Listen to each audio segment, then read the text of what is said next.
Evening दोस्तों, एक बार फिर से आपका स्वागत है हमारे इस चैनल पर। और यहाँ पर हम प्राथमिक शिक्षक पात्रता परीक्षा के लिए पर्यावरण अध्ययन का पोर्शन कवर कर रहे हैं। जैसा कि आपका सिलेबस दिया हुआ है, पॉइंट टू पॉइंट हम वहाँ से टॉपिक ला रहे हैं आपके लिए। और फिलहाल हमारा जो अभी यहाँ पर सेशन चल रहा है उसमें हम समझ रहे हैं कि हमारे परिवेश में जो पेड़ पौधे हैं वो किस प्रकार के हैं, किस प्रकार के क्षेत्रों में बांटा गया है पेड़ पौधों के आधार पर भारत को। और इसके अलावा हमने पादप वर्गीकरण का भी हमने डिस्कशन किया हुआ है। आज हम आगे बढ़ेंगे और हम बिल्कुल आपके लिए सिलेबस लेकर ही तैयारी करा रहे हैं। और आज का आपका जो पॉइंट है सिलेबस में वो है पेड़ पौधों एवं मनुष्यों की अंतः निर्भरता, यानी कि पेड़ पौधों और मनुष्यों में क्या कोरिलेशन है, सहसंबंध क्या है दोनों में, एक प्रकार से एक दूसरे से वो किस प्रकार अटैच हैं, इससे संबंधित हमें यहाँ पर आज डिस्कशन करना है। तो चलिए स्टार्ट करते हैं। यहाँ से भी कुछ क्वेश्चंस बन सकते हैं, पैडागोजी में भी घुमा फिरा कर यहाँ से क्वेश्चंस दिए जा सकते हैं, क्योंकि पेड़ पौधे और मनुष्य जो है वो बहुत गहराई से एक दूसरे से संबंधित हैं। हम इनको एक दूसरे से अलग नहीं कह सकते हैं। तो स्टार्ट कर रहे हैं। पेड़ पौधों एवं मनुष्यों की अंतः निर्भरता। पेड़ पौधों और मनुष्यों की अंतः निर्भरता। प्रकृति और मनुष्य के बीच बहुत गहरा संबंध है, जो आप सभी जानते हैं कि जो प्रकृति है और मनुष्य है उसके बीच बहुत ही गहरा संबंध है और दोनों एक दूसरे के पूरक हैं। पूरक हैं दोनों एक दूसरे के, हम दोनों को एक दूसरे का विपरीत अपोजिट नहीं कह सकते हैं। दोनों एक दूसरे के पूरक हैं, यानी कि एक सिक्के के दो पहलू हैं। पेड़ पौधों के बिना हम मनुष्यों की कल्पना नहीं कर सकते और मनुष्य के बिना हम पेड़ पौधों की भी कल्पना नहीं कर सकते। मनुष्य के लिए धरती, उसके घर का आंगन, आसमान, छत, सूर्य, चांद, तारे, दीपक, सागर, नदी, पानी के मटके और पेड़ पौधे आहार के साधन हैं। एक बहुत ही अच्छी यहाँ पर उपमा दी गई है प्रकृति से संबंधित कि मनुष्य के लिए जो धरती है वो उसके घर का आंगन है।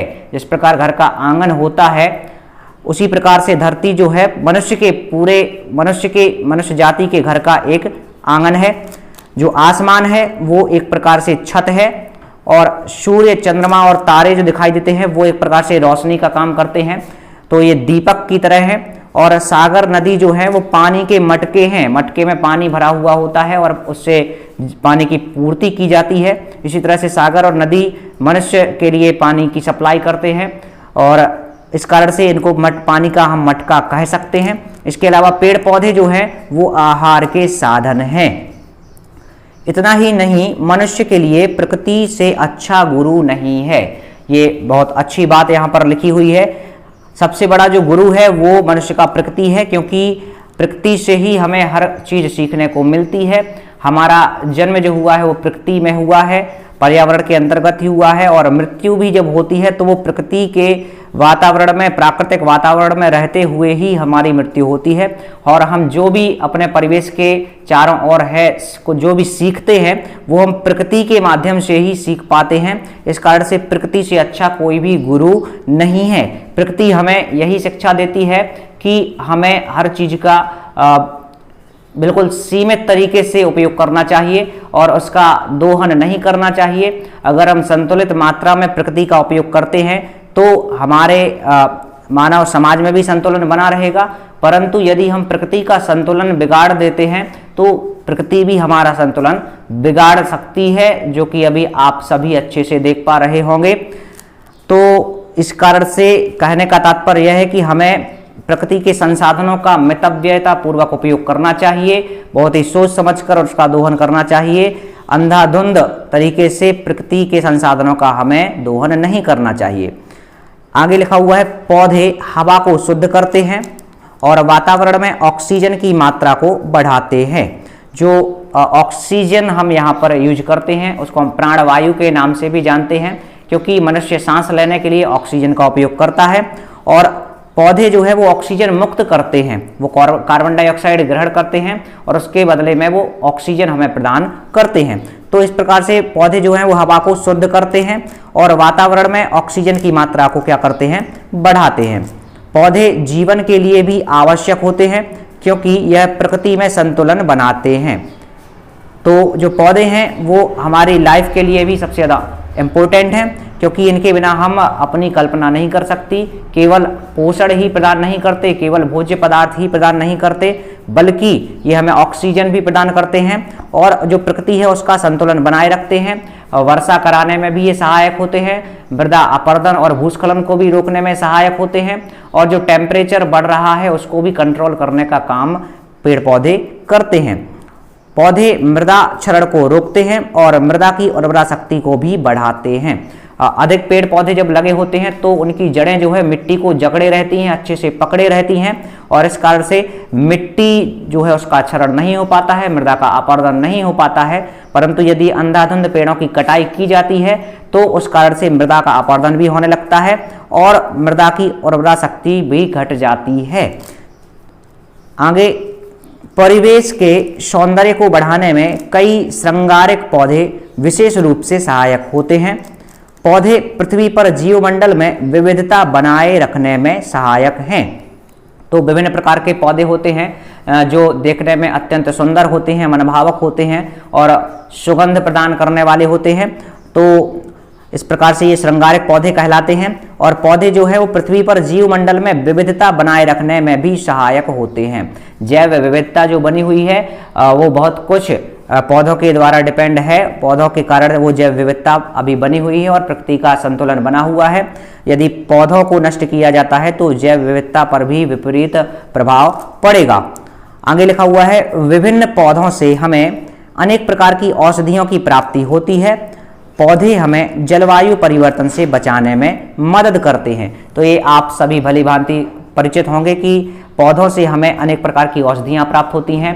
आयुर्वेदिक औषधियाँ बनाई जाती हैं कुछ पौधों की छाल से, कुछ पौधों के फलों से, कुछ पौधों की पत्तियों से, कुछ पौधों की जड़ों या फिर तने से, अलग अलग भागों से औषधियाँ तैयार की जाती हैं और जिनका हम विभिन्न रोगों के उपचार में उपयोग करते हैं। तो ये सभी पेड़ पौधों की ही देन है। और पौधे जो है वो हमें जलवायु परिवर्तन से बचाने में मदद करते हैं। जो पौधे होते हैं वो बादलों को अपनी ओर आकर्षित करते हैं और वर्षा कराने में सहायक होते हैं, और इसके अलावा ये जलवायु परिवर्तन को भी रोकते हैं और ग्लोबल वार्मिंग जो बढ़ रही है, तापमान पृथ्वी का बढ़ता जा रहा है, उसको कंट्रोल करने में सहायक होते हैं। भूस्खलन रोकने में पौधे सहायक होते हैं। समुद्री वन ज्वार भाटा के समय तट की रक्षा करते हैं। प्रत्येक जीव शाकाहारी, मांसाहारी या सर्वाहारी प्रत्यक्ष या अप्रत्यक्ष रूप से पौधों पर ही निर्भर है। तो भूस्खलन जो होते हैं और इसके अलावा जो ज्वार भाटा आते हैं तो इनको रोकने में भी वन सहायक होते हैं। जो समुद्र के आसपास के वन होते हैं वो ज्वार भाटा के समय तट की रक्षा करते हैं, और किसी भी प्रकार के जीव हों, चाहे वो शाकाहारी हों, चाहे मांसाहारी हों या फिर सर्वाहारी, सभी डायरेक्टली या इनडायरेक्टली पौधों पर ही निर्भर हैं। ऐसा नहीं कहा जा सकता है कि जो मांसाहारी जीव हैं उनको पेड़ पौधों से कोई मतलब नहीं है। अगर पेड़ पौधे नहीं होंगे तो वो मांसाहारी प्राणी भी जीवित नहीं रह सकते हैं। तो इस कारण से पेड़ पौधों की महत्वता को हम समझ सकते हैं कि कितनी ज़्यादा है। पौधों से हमें खाद्य पदार्थों की प्राप्ति होती है। तो सबसे ज़्यादा तो यही इम्पोर्टेंस है पौधों की, क्योंकि इसके माध्यम से हमें भोज्य पदार्थ प्राप्त होते हैं। विभिन्न प्रकार के फल हैं, सब्जियां हैं और भी बहुत सी चीज़ें हैं जिनका हम उपयोग करते हैं, जो कि हमें पौधों से प्राप्त होती हैं और हम खाद्य पदार्थ के रूप में इनका उपयोग करते हैं। आज तक मनुष्य ने जो कुछ हासिल किया वह सब प्रकृति से सीख कर ही किया। जैसा कि हम पहले भी यहाँ पर डिस्कस कर चुके हैं कि मनुष्य का जन्म और मृत्यु और उसका संपूर्ण जीवन काल जो है प्रकृति में ही बीतता है। तो इस कारण से प्रकृति से ही वो सीखता है हर चीज़ और उसी के माध्यम से सब कुछ प्राप्त कर पाता है। न्यूटन जैसे महान वैज्ञानिकों को गुरुत्वाकर्षण समेत कई पाठ प्रकृति ने सिखाए हैं। तो बड़े बड़े वैज्ञानिक हुए हैं, साइंटिस्ट हुए हैं, ये भी प्रकृति के माध्यम से ही विभिन्न प्रकार के आविष्कार और खोज कर पाए हैं। जैसे कि यहाँ पर न्यूटन का नाम दिया गया है। तो न्यूटन एक बार एक वृक्ष के नीचे बैठे हुए थे, सेब का वृक्ष था, और बैठे कुछ विचार कर रहे थे और ऊपर से एक सेब नीचे आकर गिरा। तो उन्होंने ये दिमाग में लाया कि ये सेब जो है वो नीचे ही क्यों गिरा, ये ऊपर भी तो जा सकता था, ऊपर क्यों नहीं गया। तो इस तरह से उन्होंने गुरुत्वाकर्षण के नियम की खोज कर दी कि प्रत्येक वस्तु जो ऊपर है और वो नीचे गिराई जाती है तो वो गुरुत्वाकर्षण बल होता है एक, इस बल के कारण नीचे आती है और वो ऊपर नहीं जाती है। तो ये सब उन्होंने प्रकृति के माध्यम से ही ये नियम संभव हो पाया। अगर सेब का वृक्ष ना होता और सेब ना गिरता तो हो सकता था कि गुरुत्वाकर्षण का जो नियम उन्होंने दिया है उसका आविष्कार भी नहीं हो पाता। तो उन्होंने गुरुत्वाकर्षण के सिद्धांत में यही बात कही हुई है कि कोई भी वस्तु जो ऊपर की ओर फेंकी जाती है और वो हमेशा गुरुत्वाकर्षण बल के कारण ही नीचे की ओर दोबारा वापस आती है। हाँ, इसमें एक कंडीशन है कि अगर कोई चीज हम पलायन वेग से ज़्यादा की स्पीड से फेंकते हैं, यानी कि पलायन वेग होता है 11.2 किलोमीटर पर आवर, यानी 1 घंटे में 11.2 किलोमीटर या इससे ज़्यादा रफ्तार में कोई चीज़ फेंकी जाती है तो वो गुरुत्वाकर्षण के क्षेत्र को पार कर जाती है, क्योंकि गुरुत्वाकर्षण का क्षेत्र होता है कितना, 11.2 किलोमीटर। यहाँ पर मिनट करना है, आवर नहीं, 11.2 किलोमीटर पर सेकेंड। यहाँ थोड़ा और सुधार कर लें, मिनट भी नहीं होगा, सेकेंड। तो पलायन वेग जो होता है वो 11.2 किलोमीटर तक होता है, गुरुत्वाकर्षण बल होता है जो 11.2 किलोमीटर तक होता है। तो 1 सेकंड में अगर हम कोई भी चीज इस स्पीड से फेंकते हैं या इससे ज़्यादा स्पीड से फेंकते हैं कि वो 11.2 किलोमीटर की दूरी 1 सेकंड में तय कर ले, तो फिर वो पलायन वेग को पार कर जाएगी और गुरुत्वाकर्षण को पार करके चली जाएगी और फिर वो वापस लौट कर नहीं आती है। तो जो रॉकेट्स वगैरह होते हैं वो इस स्पीड से निकाले जाते हैं, लॉन्च किए जाते हैं कि वो दोबारा पृथ्वी पर लौटकर नहीं आते। तो बड़े बड़े वैज्ञानिक जो हैं, कहने का यहाँ पर सारांश यही है कि इन वैज्ञानिकों ने भी प्रकृति के माध्यम से भी इतनी बड़ी बड़ी खोज और आविष्कार किए हुए हैं। वहीं कवियों ने प्रकृति के सानिध्य में रहकर एक से बढ़कर एक कविताएं लिखी और प्रकृति का जो चरित्र चित्रण है आप लोगों ने विभिन्न किताबों में, कवियों की कविताओं में देखा हुआ होगा। बहुत अच्छी अच्छी कविताओं के माध्यम से प्रकृति का चित्रण कवियों ने किया हुआ है। और इसी तरह आम आदमी ने प्रकृति के तमाम गुणों को समझकर अपने जीवन में सकारात्मक बदलाव किए। तो ये सब हमें प्रकृति के माध्यम से ही प्राप्त हुआ है। प्रकृति हमें कई महत्वपूर्ण पाठ पढ़ाती है, जैसे पतझड़ का मतलब पेड़ का अंत नहीं है।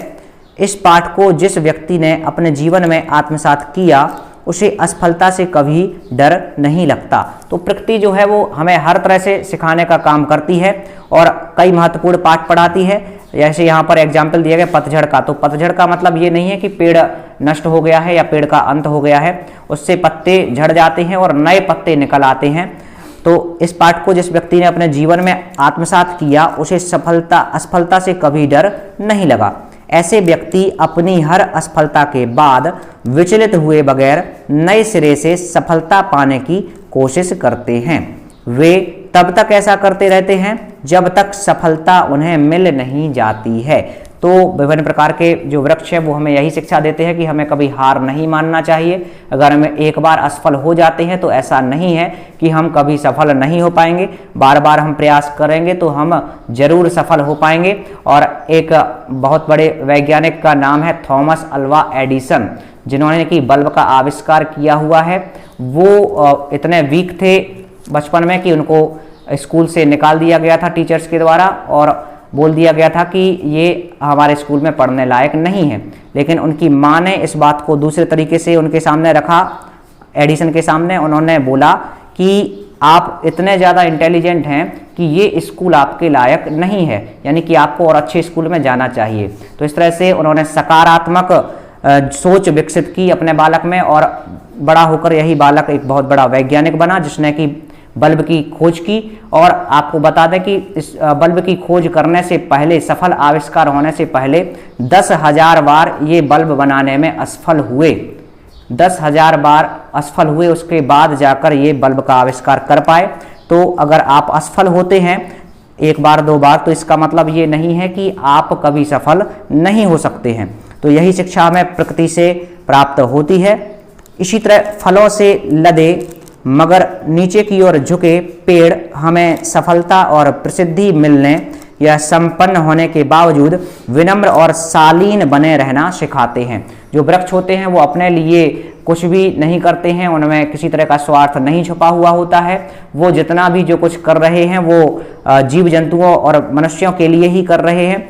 जो फल लगे हुए हैं वो खुद नहीं खाते, वो हम और आप यूज करते हैं, और जो फल हैं, जितने ज़्यादा फल लगे होते हैं वृक्ष में वो उतना ज़्यादा ही झुका हुआ होता है। इससे हमें ये सीख मिलती है कि अगर हम कितने भी ज़्यादा समृद्ध हैं, संपन्न हैं, तो भी हमें विनम्र बना रहना चाहिए। ये शिक्षा हमें फल देते हैं और फल से लदे हुए वृक्ष देते हैं। उपन्यासकार प्रेमचंद के मुताबिक साहित्य में आदर्शवाद का वही स्थान है जो जीवन में प्रकृति का है। तो बहुत बड़े उपन्यास सम्राट जो कि मुंशी प्रेमचंद हैं, उन्होंने ये बात कही हुई है कि जो साहित्य में आदर्शवाद का स्थान है वही जीवन में प्रकृति का स्थान है। सबसे महत्वपूर्ण बात यह है कि प्रकृति में हर किसी का अपना महत्व है।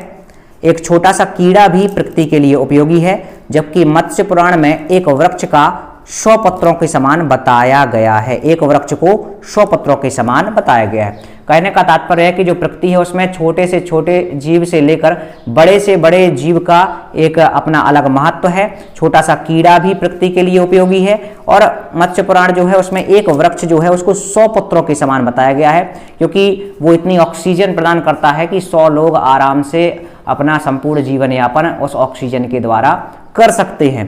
तो ये बात हमारे वेद और पुराणों में पहले से लिखी हुई हैं, जो कि आजकल वैज्ञानिकों के माध्यम से, विभिन्न शोध के माध्यम से हमें पता चल पाती हैं। इसी कारण हमारे यहाँ वृक्ष पूजने की सनातन परंपरा रही है। पुराणों में कहा गया है कि जो मनुष्य नए वृक्ष लगाता है वह स्वर्ग में उतने ही वर्षों तक फलता फूलता है जितने वर्षों तक उसके लगाए गए वृक्ष फलते फूलते हैं। तो ये बहुत अच्छी बात और सही बात लिखी हुई है कि वृक्ष जो हैं वो पूजनीय हैं, क्योंकि उन्हीं के द्वारा हमारा प्रकृति का संतुलन बना हुआ है और हमें वृक्षारोपण करना चाहिए। आगे लिखा हुआ है, प्रकृति की सबसे बड़ी खासियत यह है कि वह अपनी चीज़ों का उपभोग स्वयं नहीं करती। जैसे नदी अपना जल स्वयं नहीं पीती, पेड़ अपने फल खुद नहीं खाते, फूल अपनी खुशबू पूरे वातावरण में फैला देते हैं। इसका मतलब यह हुआ कि प्रकृति किसी के साथ भेदभाव या पक्षपात नहीं करती, लेकिन मनुष्य जब प्रकृति से अनावश्यक खिलवाड़ करता है तब उसे गुस्सा आता है। तो बहुत सही बात लिखी हुई है कि जो प्रकृति है, तो प्राकृतिक चीज़ें जो हैं वो अपने खुद के लिए कुछ भी नहीं करते हैं। नदी जो है वो अपना जल खुद नहीं पीती, बल्कि उसका हम उपयोग करते हैं, और पेड़ पौधे जो हैं वो फल और सब्जी खुद नहीं खाते, उनका उपयोग हम और आप ही कर रहे हैं। और फूल जो है अपनी खुशबू खुद अंदर लिए नहीं बैठा रहता, बल्कि वो चारों ओर वातावरण में अपनी सुगंध फैलाता है। तो इसका मतलब यही है कि प्रकृति किसी के साथ किसी भी तरह का कोई पक्षपात और भेदभावपूर्ण व्यवहार नहीं करती, लेकिन जो मनुष्य है वो प्रकृति के इन चीज़ों से, इस महत्वता से अनजान बना हुआ है और उसका दोहन कर रहा है, खिलवाड़ कर रहा है और प्रकृति का अनावश्यक रूप से दोहन कर रहा है। इस कारण से प्रकृति जो है वो उससे गुस्सा हो जाती है। कहने का मतलब ये है कि अगर हम प्रकृति का संतुलन बिगाड़ते हैं तो प्रकृति भी हमारा संतुलन बिगाड़ देती है। विभिन्न प्रकार के नए नए वायरस और बीमारियों के माध्यम से प्रकृति हमें यही संदेश देती है कि हमें प्राकृतिक चीज़ों का सही तरीके से उपयोग करना चाहिए, ना कि उनका दोहन करना चाहिए।